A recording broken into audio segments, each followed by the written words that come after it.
In our walkthrough, we covered not just installation steps, but also how to update your server operating system to keep it up to date and secure. The server operating system is more for providing services to computers or applications rather than for using it for your daily work. So make sure you understand that the scope or the usefulness of a server is not in being able to sit in front of it and type documents or play games or draw pictures, or record audio or video, whatever. Although you could use it for that, that's really not what its purpose is designed for, in my opinion. The server is designed to provide, and sorry for lack of better words, to serve up resources for your home network or for your home computers or even for applications on your computers to be able to use in a more centralized environment. One of the big uses I use my Ubuntu server for is, and I mentioned it before, I think, is to run a Minecraft server for the kids. And yes, I could run a Minecraft server on Windows. I can run it on Ubuntu desktop. But I kind of like having the server because I can use old equipment I'm not using.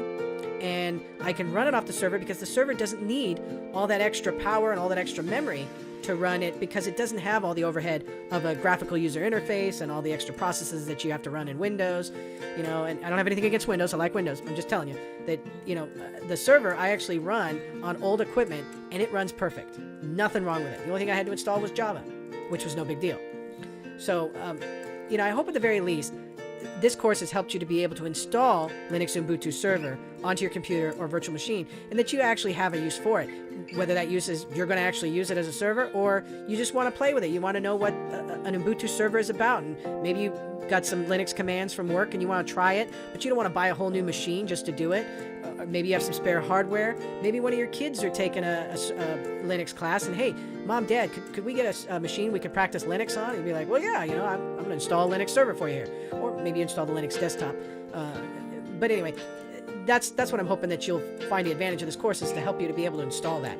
Additionally, if this is your first time using a server operating system other than a Windows Server operating system, I hope that you have some basic familiarity with Linux commands so that you can use and support your Ubuntu server and get the most out of it.